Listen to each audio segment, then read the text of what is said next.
Hai guys, kami dari kelompok 3 mahasiswa Universitas Nusa Cendana, Prodi Kehutanan semester 2. Di sini kami akan menjelaskan sedikit tentang apa itu habitus pohon dan tata nama tumbuhan. Video ini kami buat untuk memenuhi penugasan mata kuliah dendrologi. Let's see our video. Baik, di sini saya akan menjelaskan materi tentang habitus pohon. Yang pertama, pengertian habitus pohon. Habitus pohon adalah perawakan pohon atau wujud bentuk fisik pohon secara keseluruhan. Karakteristik pohon yang berkaitan dengan habitusnya ditentukan oleh bentuk tajuk pohon, ukuran pohon, dan tekstur pohon. Namun, tekstur pohon dan bentuk utama tajuk pohon sangat berkaitan dengan morfus batang pohon dan sistem percabangannya. Batang pohon merupakan perkembangan dari meristem apikal atau meristem ujung suatu pohon. Pengaruh faktor genetik dan lingkungan atau iklim dan tanah terhadap pertumbuhan pohon akan mengakibatkan bentuk batang dan sistem percabangan bervariasi di percabangannya dan mempunyai arti penting dalam klasifikasi. Semua jenis pohon mempunyai bentuk tajuk yang spesifik atau khas, selama pohon tersebut dalam keadaan pertumbuhan yang normal. Yang kedua, karakteristik batang pohon. Bentuk batang pohon yang dimaksud adalah bentuk batang yang dilihat dari penampang melintangnya dan kondisi permukaannya. Berdasarkan bentuk penampang melintang batang, bentuk batang dibedakan menjadi dua macam, yaitu satu, bentuk bulat atau bentuk batang yang mendekati bulat. Yang kedua, bentuk persegi. Kondisi permukaan batang pohon berbeda-beda untuk setiap jenis pohon. Seperti permukaan batang halus dan licin, ada yang beralur dangkal maupun dalam, ada yang beralur sempit maupun lebar, ada juga yang retak-retak pada kulit batangnya, dan lain-lain.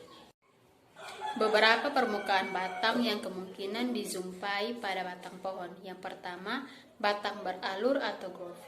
Yang kedua, batang berduri atau thorny. Yang ketiga, batang berbekas atau scare. Yang keempat, batang berlenisel atau lentilosus. Yang kelima, batang bersepi atau scaberus. Yang keenam, batang halus atau glabellus. Yang ketujuh, batang berakar atau coriaceus. Yang kedelapan, batang berbanir atau berakar papan. Yang ketiga, bahan ekstraktif pada batang. Bahan ekstraktif adalah zat organik yang mencangkup sejumlah senyawa kimia dalam batang.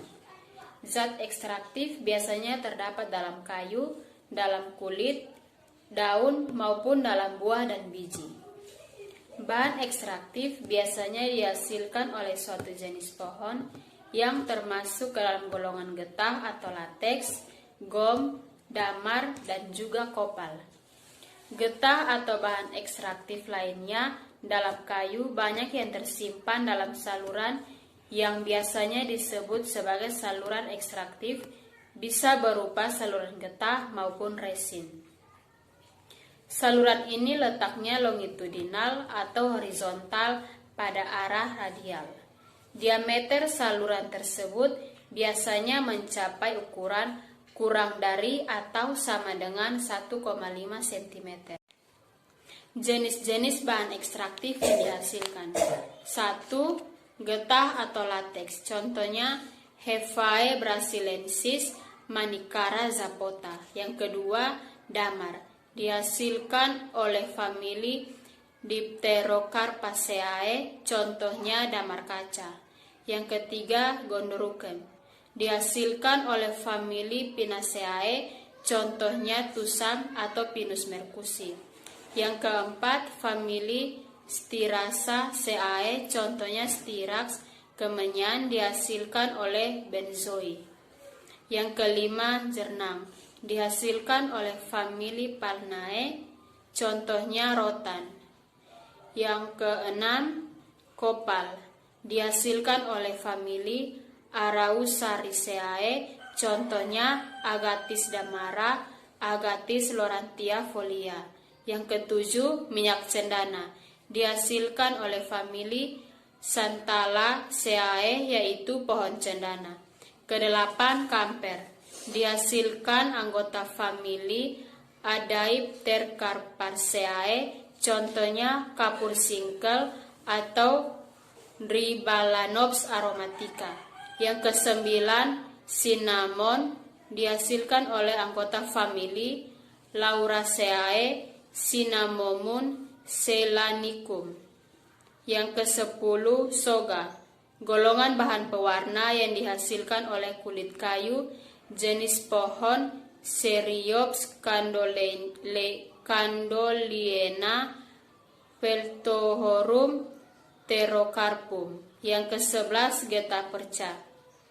Dihasilkan oleh famili Sapotaceae, contohnya Palacium guta, Palacium hispidum. Yang ke-12, jelutung. Dihasilkan oleh famili Apocynaceae, contohnya Diera cosulata dan Diera eximia.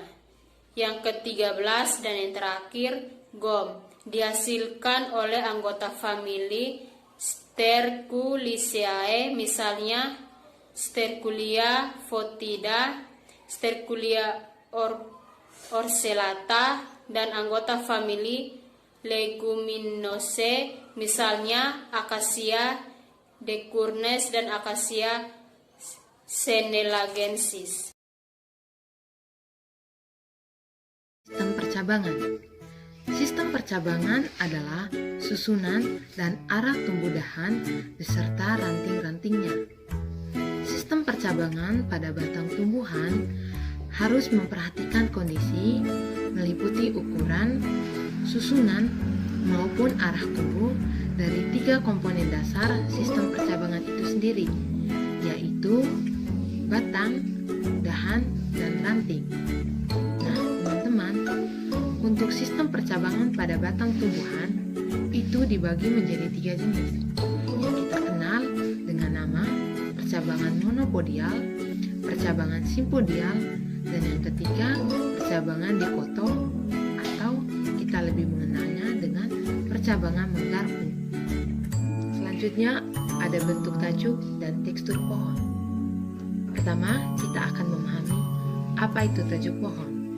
Nah, tajuk pohon adalah bagian pohon yang terbentuk dari sebagian batang beserta seluruh dahan, ranting, dan daun-daunnya dalam satu kesatuan. Untuk bentuk-bentuk dari tajuk itu sendiri ada 7. Yang pertama ada namanya tajuk berbentuk tidak beraturan atau irregular.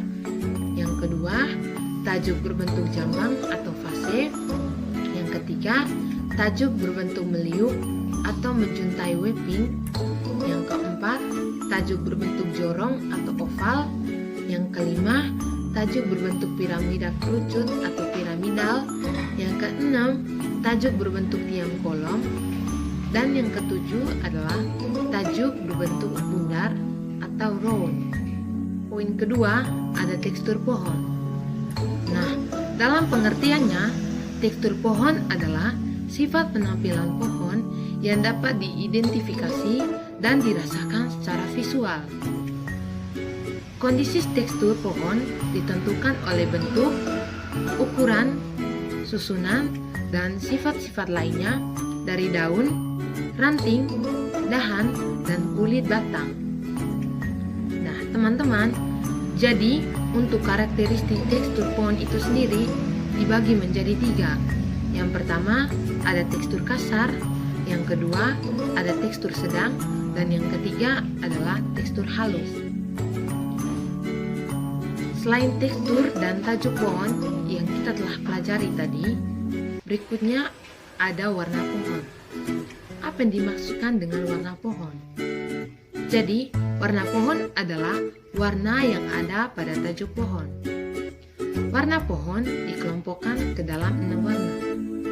Yang pertama, hijau muda, lalu hijau tua, lalu ada kuning, ada hijau kekuningan, ada merah, dan yang terakhir ada hijau. Nah, jika teman-teman perhatikan pada gambar, di situ terdapat tadi telah saya sebutkan. Teman-teman bisa lihat pada gambar tersebut. Terakhir, dalam materi habitus pohon adalah bagaimana penggolongan ukuran pohon itu sendiri.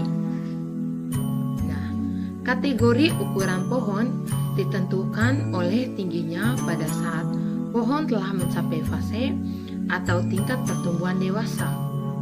Tinggi pohon yang digunakan sebagai parameter ukuran pohon adalah tinggi total. Tinggi total adalah panjang sumbu batang pohon yang diukur mulai dari pangkal batang di atas permukaan tanah sampai ke ujung tajuknya. Ukuran pohon dikelompokkan sebagai berikut. Ada pohon kecil, pohon sedang, dan pohon besar. Selanjutnya, tata nama tumbuhan. Tata nama tumbuhan merupakan suatu aturan yang dijadikan pedoman dalam memberikan nama atau dalam menuliskan nama tumbuhan secara benar. Prinsip dasar dalam tata nama atau nomenclature yaitu tumbuhan telah diuraikan dan dikembangkan. Dari sini, jika disetujui oleh Kongres Internasional Substansi dan berkenaan dengan peraturan secara formal, dimuat pada Kode Internasional Tata Nama Tumbuhan atau International Code of Botanical Nomenclature. Tata nama tumbuhan dijadikan hal yang sangat penting bagi suatu kegiatan dalam taksonomi. Hal ini dikarenakan jika dilihat taksonomi merupakan cabang biologi yang menelaah juga mengelompokkan makhluk hidup berdasarkan persamaan atau perbedaan sifat-sifatnya. Dalam bidang pengenalan pohon, penggunaan nama yang benar untuk suatu jenis pohon mutlak sangat diperlukan, dikarenakan yang pertama, hal ini dilakukan agar tidak terdapat kekeliruan dalam penyebutan nama suatu jenis pohon. Dan yang kedua, yaitu dapat memudahkan semua orang untuk mengetahui kedudukan atau tingkatan suatu tumbuhan dalam kategori atau hierarki takson. B. Penamaan jenis pohon. Suatu jenis pohon itu memiliki 3 jenis nama. Yang pertama itu nama lokal, yang kedua itu nama ilmiah, dan yang ketiga nama perdagangan. Nah, nama ilmiah sendiri itu merupakan hasil penamaan didasarkan bahasa Latin. Bahasa Latin digunakan dikarenakan nama ilmiah suatu jenis tumbuhan, bahasa Latin memiliki kepastian dan ketepatan arti. Nama ilmiah telah digunakan sejak pertengahan abad 18, yaitu dimulai ketika seorang ahli botani bangsa Swedia yang bernama Carolus Linnaeus menerbitkan buku yang berjudul Species Plantarum. Dalam bukunya, Carolus menuliskan nama-nama genera atau kelompok jenis, juga ia menuliskan petunjuk spesies yang biasanya terdiri atas kalimat deskriptif secara singkat, serta menyatukan satu set nama setiap jenis tumbuhan dipublikasikan. Dan penamaan jenis tumbuhan yang dilakukan oleh Carolus Linnaeus dikenal dengan istilah binomial nomenclature, yaitu nama tumbuhan yang terdiri dari 2 kata berupa nama genus dan spesies. Nah, cara penamaan yang lengkap menurut kesatuan di dalam Kode Internasional Tata Nama Tumbuhan adalah nama ilmiah suatu jenis tumbuhan atau pohon terdiri atas 3 kata, sehingga dikenal dengan istilah archival nomenclature. Kata yang pertama, yaitu nama, marga atau genus, harus diawali dengan penulisan huruf kapital, kemudian digarisbawahi atau dicetak miring. Dan yang kedua, nama petunjuk jenis atau spesies semua ditulis dengan huruf kecil, kemudian digarisbawahi atau dicetak miring. Dan yang ketiga, nama penuh atau singkatan nama dari seorang ahli taksonomi tumbuhan yang bertanggung jawab atas penerbitan dari hasil pencandraan atau pendeterminasian tumbuhan. Pendeterminasian tumbuhan yaitu penetapan atau memastikan tumbuhan tersebut.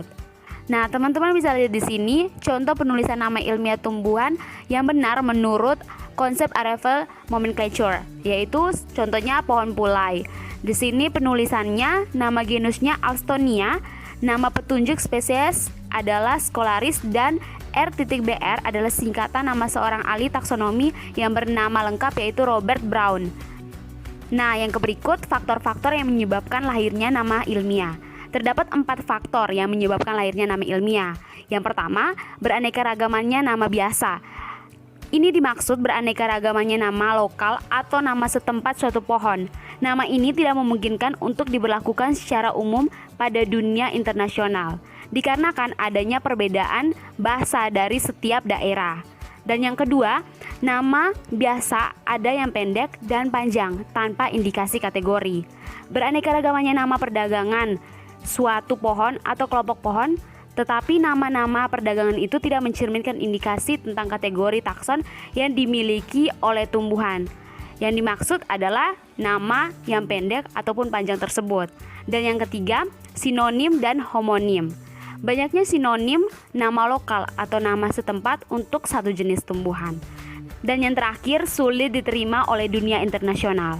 Nah, nama lokal sendiri atau nama setempat itu sangat sulit diterima oleh dunia internasional karena nama ini sangat beraneka ragam menurut bahasa masing-masing bangsa yang menggunakan nama tersebut. Berikutnya, perbedaan dasar penamaan suatu jenis pohon atau tumbuhan.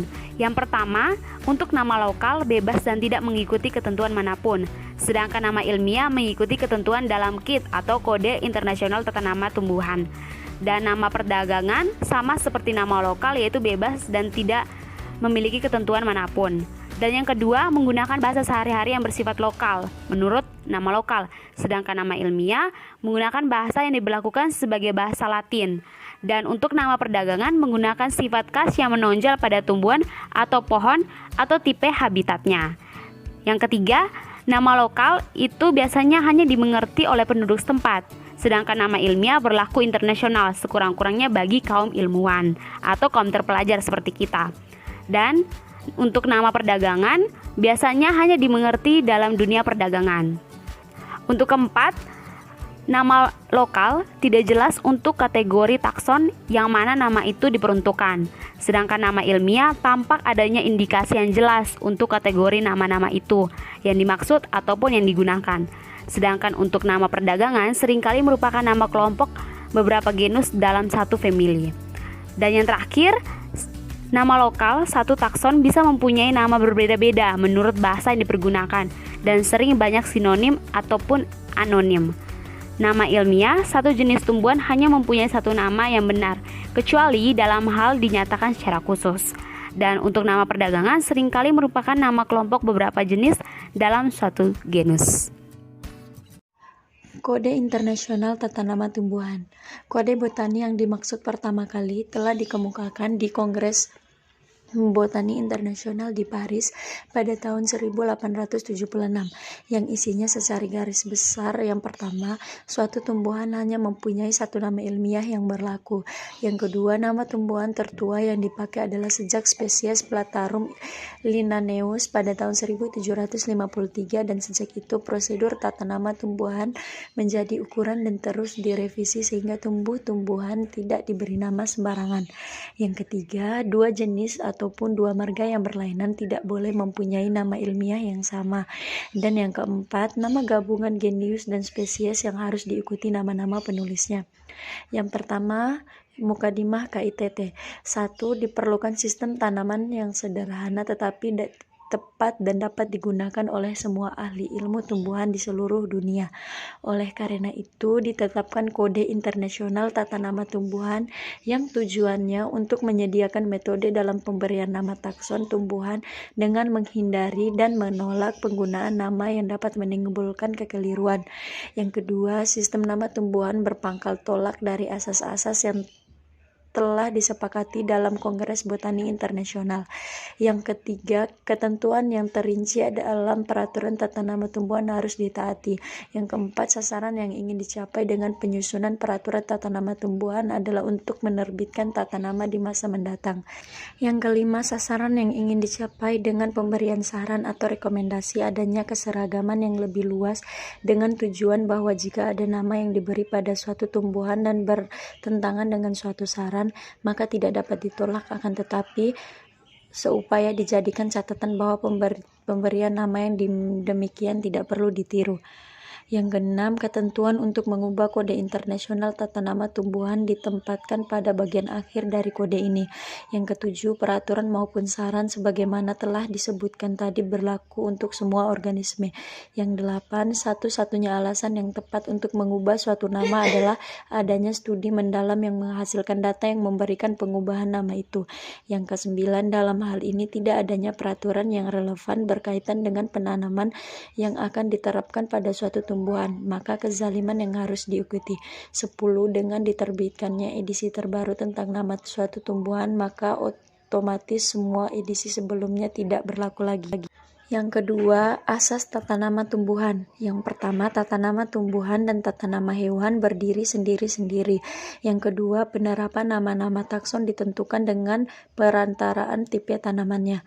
Yang dimaksudkan dengan tipe tanaman adalah unsur suatu takson yang dikaitkan secara permanen dengan nama yang diberikan kepada takson itu. Yang ketiga, tanaman takson didasarkan atas prioritas publikasinya. Yang keempat, setiap takson dengan sirkumskripsi dan tingkat tertentu hanya dapat mempunyai satu nama yang benar, yaitu nama tertua yang sesuai dengan peraturan kecuali dalam hal-hal yang dinyatakan secara khusus. Yang kelima, nama-nama ilmiah diperlukan dalam bahasa Latin tanpa memperhatikan asasnya. 6. Peraturan tata nama berlaku seluruh kecuali bila dibatasi dengan sengaja. D. Tingkatan takson. Tingkatan takson adalah hierarki setiap kelompok taksonomi yang tersusun dalam suatu deretan takson secara bertingkat mulai dari bawah ke atas ataupun dari atas ke bawah. Beberapa hal yang berkaitan dengan tingkatan takson dikemukakan sebagai berikut. Yang pertama, dalam taksonomi tumbuhan, setiap kelompok taksonomi dari kategori atau tingkatan apapun disebut takson atau jenjang taksonomi. Yang kedua, sederetan takson yang tersusun secara bertingkat. Terdapat takson yang dijadikan unit dasar atau kategori jenis. Yang ketiga, kategori atau tingkatan takson utama disusun secara berurutan dari bawah ke atas, yaitu jenis atau spesies, marga atau genus, suku atau familia, bangsa atau ordo, kelas atau klasis, dan divisio.